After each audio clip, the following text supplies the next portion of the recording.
Welcome to Overnight Wisdom, a show where we sit with change makers, artists, business leaders, and thinkers.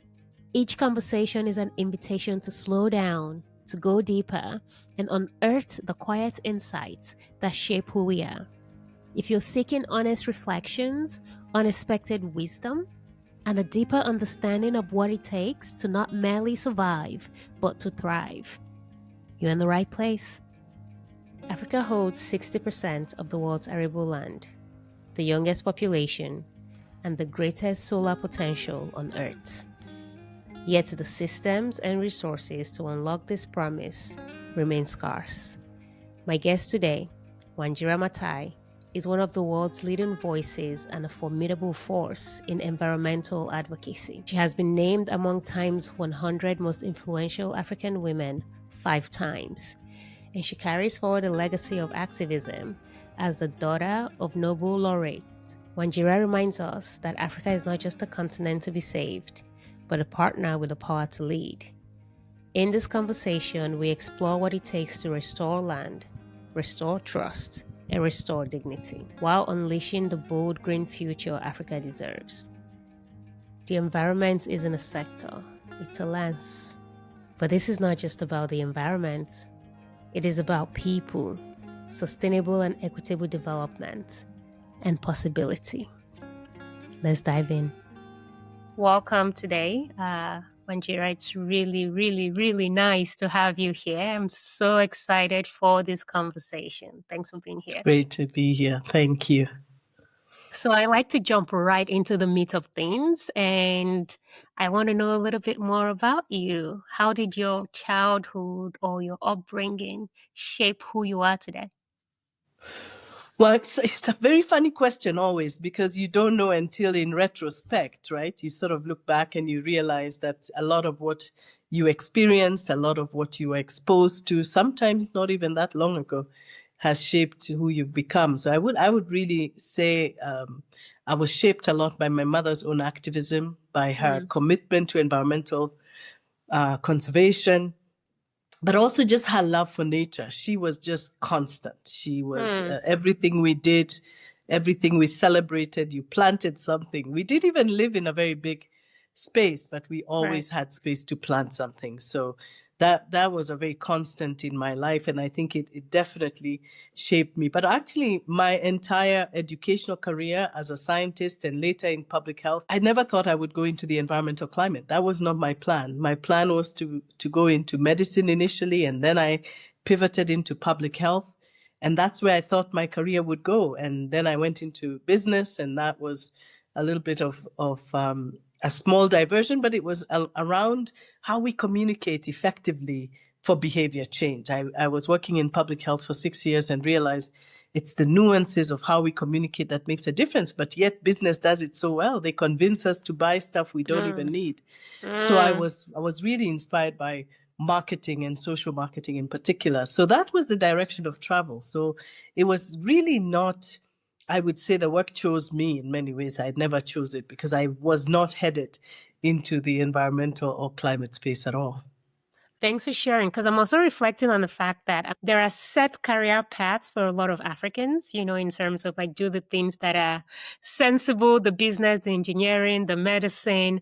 And then the environment is still something that for many of us is so far removed from, is this a career path? From talking to you also before, I see that there is a deep love for the land and the people within that land.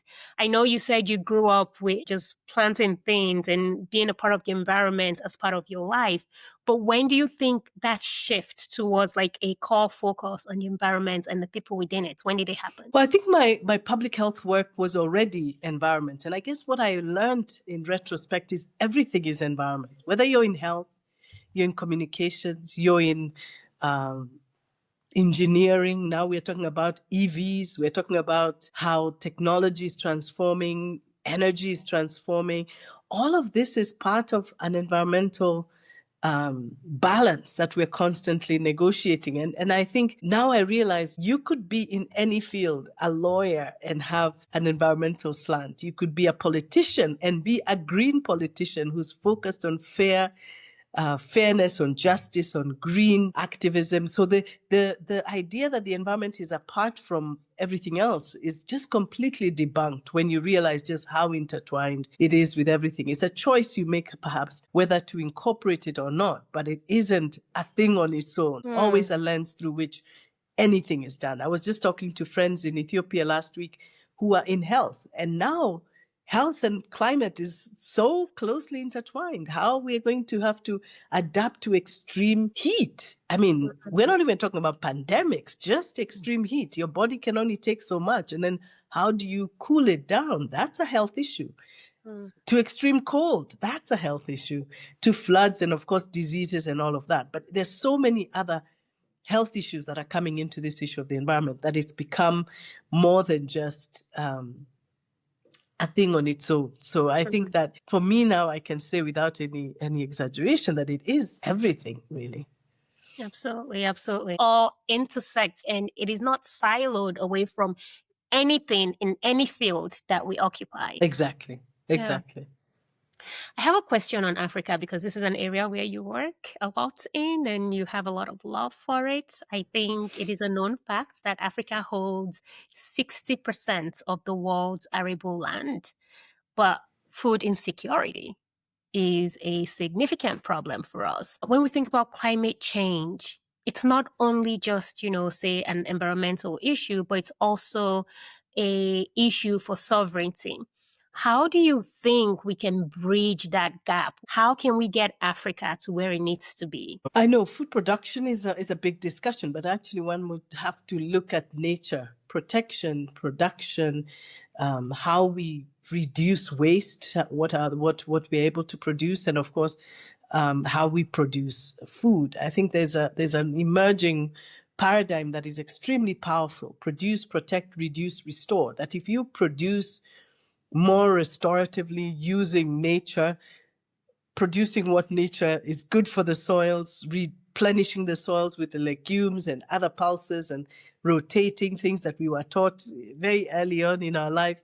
And then you can also protect, especially watershed areas, ensuring that conservation is very much a part of how we live, that we know now. Science is telling us very clearly that certain ecosystems are crucial water towers, that we shouldn't destroy them. We shouldn't cut those trees down and plant cabbages. That's actually not a good idea. So there's a whole understanding of how the ecosystem works. So this whole systemic approach is really important. So we produce the right things for the right places. We consume what is available. So producing food and consuming food that is from closer around us. And then, of course, reducing waste. We know that we lose 30% of our food post-harvest. That would plug the gap on food insecurity in many places. So there's a whole discussion around all of this all at once. So we need to produce better. We need to protect what we have and ensure especially critical ecosystems are protected. We need to restore degraded landscapes. You've mentioned 60% of the arable land. We also have 70% of the world's restoration potential. So much degradation that needs to be restored. And then, of course, we need to reduce waste. I hear that. And then I'm also thinking that for communities in the north of Nigeria or in villages across Africa where they don't have the infrastructure, the resource to actually do the work of conservation, right? I worked on a project in Katsina in Nigeria where people from the community are cutting down trees because that's the only way they can cook food for their families. So how do we bridge those gaps where on one hand, we don't want to take away their sustenance or their way to sustenance? Who is responsible for doing this work? Well, the state is partly responsible for ensuring that people have access to food and resources that they need. And then, of course, ensuring that people can grow food. We know that provision of water resources, it doesn't have to always be in the same place, but we have to make sure that people are able to access water to survive and, of course, grow food or purchase food, because of course not everybody grows. We have a real issue of food distribution here. I don't know about Nigeria, but you have food producing, the food basket is in one area, and people who live not that far away can't access it. So it's an issue of food distribution. So there's infrastructure issues all around. There's the work that the state has to do to deliver for the people, and that's part of the social services and the social system that has to work for the people, because not everybody can produce food everywhere. Kenya is 2/3 arid, semi-arid, or desert. Only a third of Kenya is arable. That food has to get to the rest of the country, and that's a distribution issue. And do you also think that has something to do with also distribution across the African continent? Because a lot of our food within the continent also comes from abroad, outside of the continent. Which I think is a tragedy. I think that food comes from so far is a tragedy. We should have a lot more intra-Africa trade. We should have a lot more free-flowing, the free movement of people. I've always been a big advocate of the free movement of people. It's a shame that actually sometimes it's easier for Africans to go to overseas than it is for us to go to the country next door. So it's really important. I've been really inspired by countries that have created. Kenya has, Rwanda has, Burkina Faso now has allowed for the free movement of people. It's crucial for Africa's integration that we have the free movement of people and talent across, and therefore goods and also services. And so if we could have rice from Senegal, rice from Nigeria, rather than getting rice from far away, that would be much better for our continent's growth, but also for the fact that the food is just across the border. What do you think it would take for that switch? Because I know Kenya, as you also mentioned, recently just made it like any African can arrive in Kenya without a visa. What does it take to get the other countries to catch up?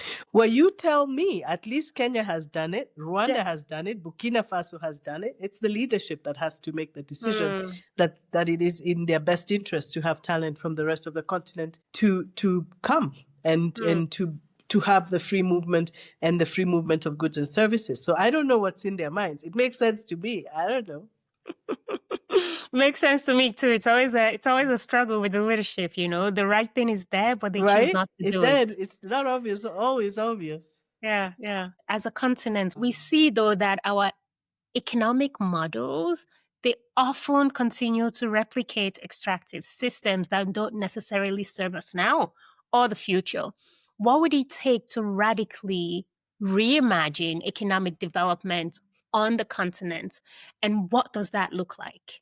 Africa has the youngest people on the continent, which is a huge asset that we should be looking at, not only as sheer numbers, but as the really opportunity for growth and development. I think Africa's economic transformation is the subject. I just came back from the Africa Climate Summit 2 and Africa Climate Summit 1.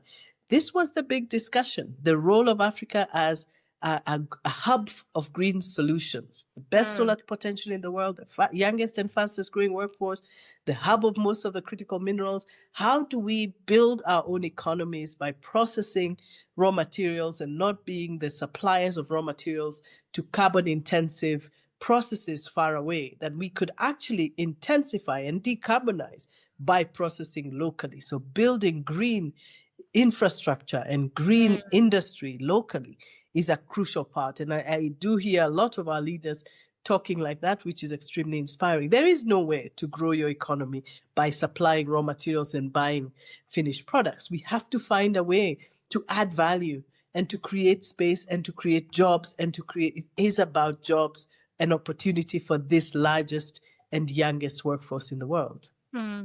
That is correct, actually. I think in 25 years or so, 1 in 4 people in the world are going to be African. Absolutely. So, of course, like in terms of human capital, it's there. And so I'm also just thinking, based on what you've said, if we look at it from where our resource currently lies, or at least where a lot of our leaders exploiting more than other areas, we look at our resources that lies on the ground. So it's the minerals, it's the primary goods, so to say, that are then shipped abroad and then re-imported back into the country. So we see these natural resources that we have.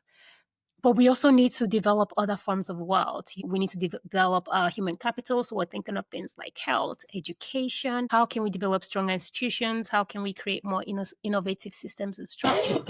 Why do you think this is not happening? Because we know it should be happening. Why is it not? I don't know. If I were in charge, it would be, and I'm not. So I'm not sure why it's not happening in real terms, but these are the priorities we ought to be placing. If we're not educating our children, if we're not investing locally, what are we doing then? So I think that's why we are starting to see a shift in the language where leaders are starting to say, no, we have to build talent locally. We have to educate our children. You know, we've had leadership in this country which prioritized primary education. It was free at a certain time, and the kids flooded into school, and we now see a highly educated young population. And so we know that it works. And this is part of the policy making we have to continue to push for.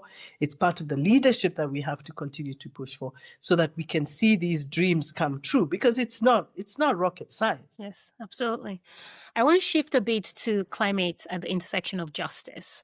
Oftentimes, when there are global climate negotiations within the African context, Africa is often seen as the continent to be saved, in need of aid, rather than a partner in the co-creation of the solutions. How do you see the shift in that power dynamic? Because you're actively in this space. Is anything changing?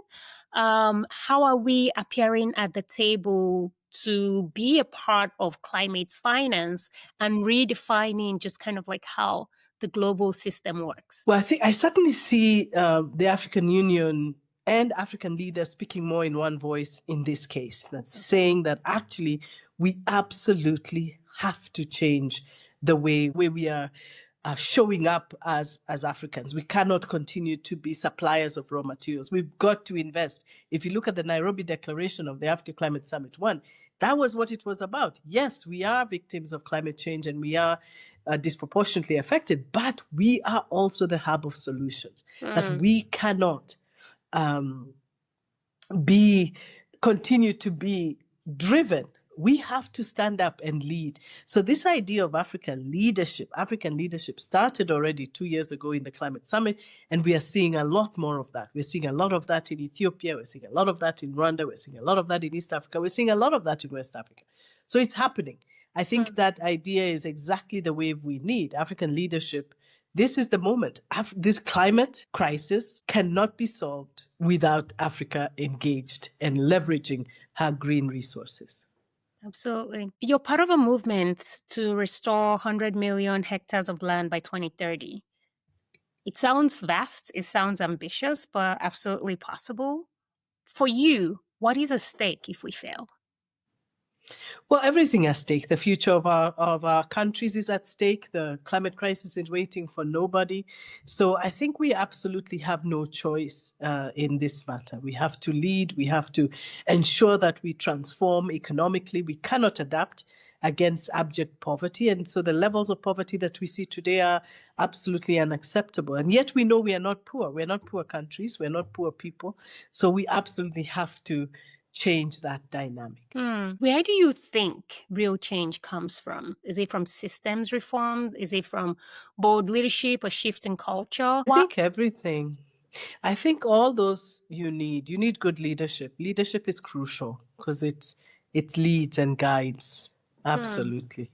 There's this sense that women are the backbone of Africa's economy, and yet women remain the most excluded from like capital, land ownership, decision making.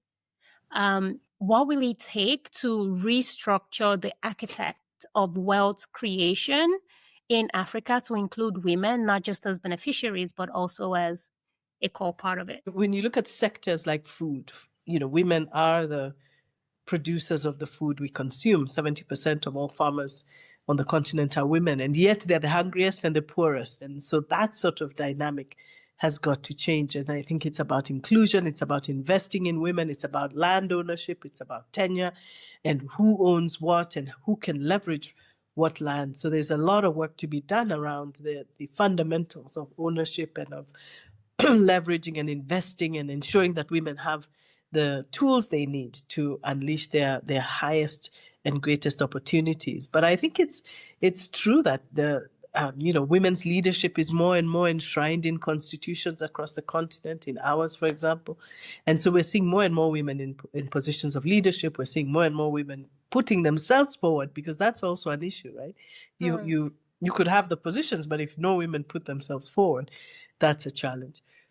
So I think we're seeing quite a bit of change, but I know that in some of the fundamental sectors, in entrepreneurship, women struggle more. Women have a harder time. All the data suggests that women have a harder time accessing capital. They have a harder time accessing collateral. And it's overall harder for women. In your work in the environment, do you find that women are more active participants, or are they still on the periphery? No, I find women are much more centered and active and actually working against the grain and still cracking through. So really inspiring what women are doing across all sectors in business and in politics and across social services. We see women really showing up in incredible ways, more than at least perhaps the generations before. But they still face a lot of barriers. They still face challenges and biases. What is needed to shift the needle by, I'm thinking here around, in order to create sustainable and measurable change, we need all actors at the table, right? I hear what you're saying around these decisions, what culture is shifting, these conversations are moving forward, but there's still a long way to go. What type of conversations do we need to be having now and also actioning to create measurable change in the next 3, 5, 10 years? Oh, that's a big question. I don't know. I know for sure that we need to ensure that policies are incentivizing entrepreneurship. Policies are in place, finance is flowing, and we are not seeing 60% of the best solar potential, but no finance invested. That we have a lot more domestic investments in local entrepreneurship, that we are investing in green infrastructure so that we can cushion ourselves a bit against the worst impacts of climate, that really we are the architects of our own future. I think that's going to be a crucial part of how we break through. In the work that you do now, and I know you do quite a bit, what do you find as the biggest challenge and then the biggest opportunity? I think for me right now, the biggest challenge, I would argue, especially in the work that we do, is the scale the scale of finance. It's just not enough to do the kind of work that's needed. There's very little finance. If you look at 60% of the best solar potential on the African continent, only 3% of all global investments in solar comes to the continent. So really very little financing to unleash the real opportunities that we have. I think that's a real challenge, but it's also the opportunity. It's in a way that it is the opportunity to invest, to scale, that Africa investing in its green opportunities will help global climate, that there is no addressing global climate change without addressing Africa's or investing in Africa's green opportunities. And that, I think, is the opportunity and the challenge. Absolutely. I'm also reflecting on, the sheer power of electrification and what it does for health, what it does for education, what it does for food. Because a lot of food is also lost because of storage systems that we don't have. Yeah, energy. Yeah, absolutely. I want to talk a little bit about money because you just talked about finance. Oftentimes, I'm not a finance person. I know. Finance knowledge is superficial. I know. I'm just thinking about it from the perspective of there's a lot of good work happening. And oftentimes that work does not materialize or is not amplified as quickly as it needs to be because of financing. I guess I'm curious as to working at this intersection of the global and African context. How do we unlock financing, or how do you think that we need to unlock more financing within the work that we do, your work, for example, or other important work happening on the continent? Where does it come from? To be honest, Chisholm, I have no idea. I could say, we need more innovative finance. Well, I don't know. Yeah. I really don't know on the finance side what will work. Some people are talking about carbon markets. Some people are talking about, I am really a student here. And I would really like to know, what does it take to unleash these opportunities that we see? It's not clear to me. And I need to work more with finance and economics colleagues to understand what is the pathway. What is the real pathway? I hear people talk about deeper private sector investments. We need more domestic finance mobilization. We need innovative finance. We need grants, not loans. Okay. Someone needs to help all of us understand what is the pathway through. And if I'm honest, I don't know. I don't know how it all works within an African context, but I think there is also opportunity to shift the resource or some of the resources already available in the world right now to those contexts. I think what we saw with the shutting down of US aid is so many gaps and loopholes. Now there is opportunity for different innovative financing model, but also for philanthropists, for example, to come in and step in and say, okay, how do we fill this gap, this huge gap that has been left?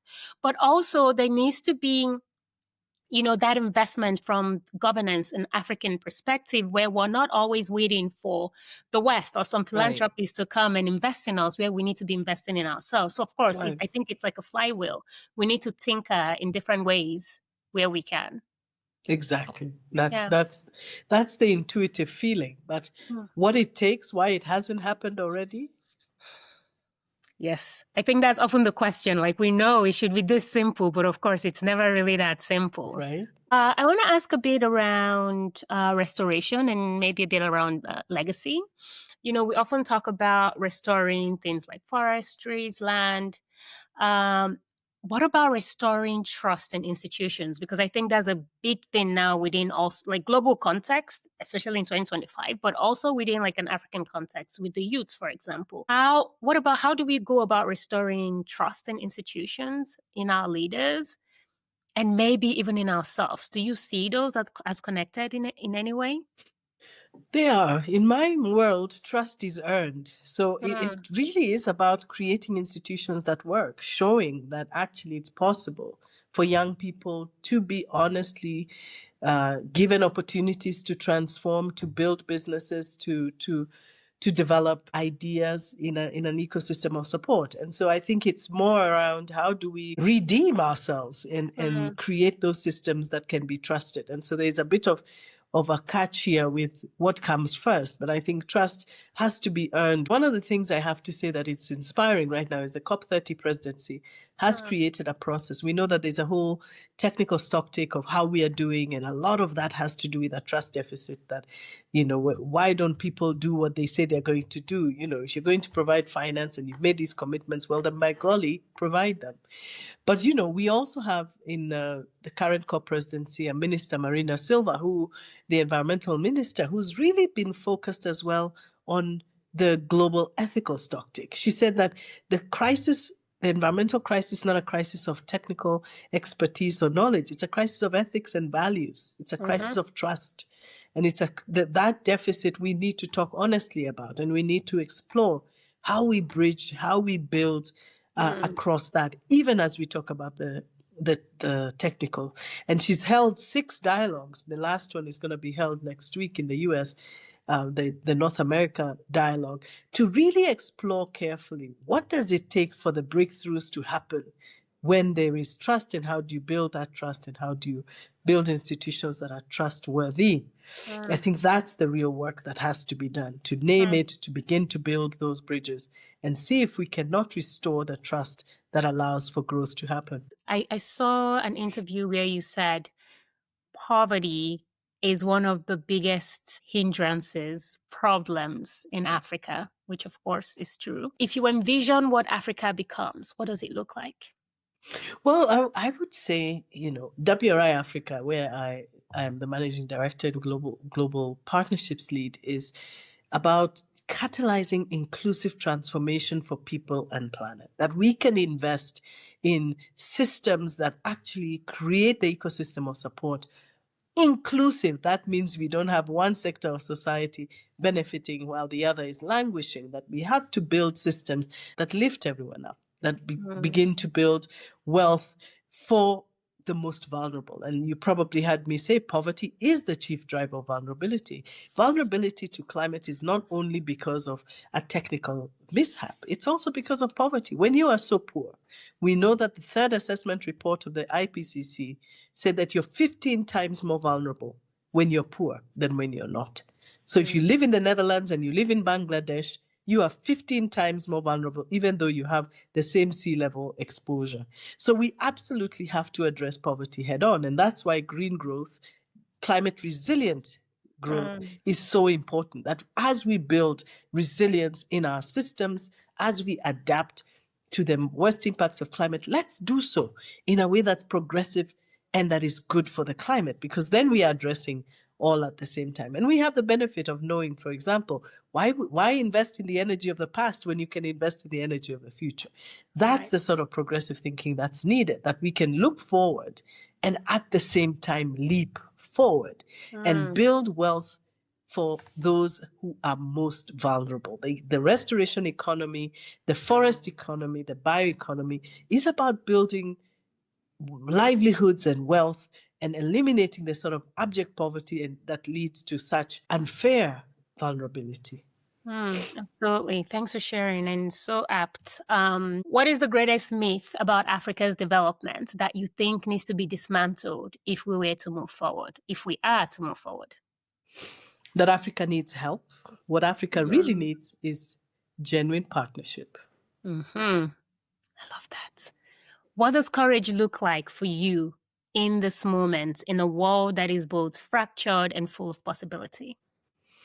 Oh, I think courage looks like giving, especially investing in our young population, creating ecosystems of support where they can innovate. A young person told me recently, we can do things faster and smarter than any of you. And I agree. So we need to trust them and create systems that are not blocking them, but building. I love that. If you could teach the world one lesson through your work, what would it be? Oh, that nature replenishes. Yes. Okay. What have you had to unlearn or relearn in order to become the person you are today? Oh my God, that failure is okay. Okay. I like that one. Okay. What are you still becoming? Courageous.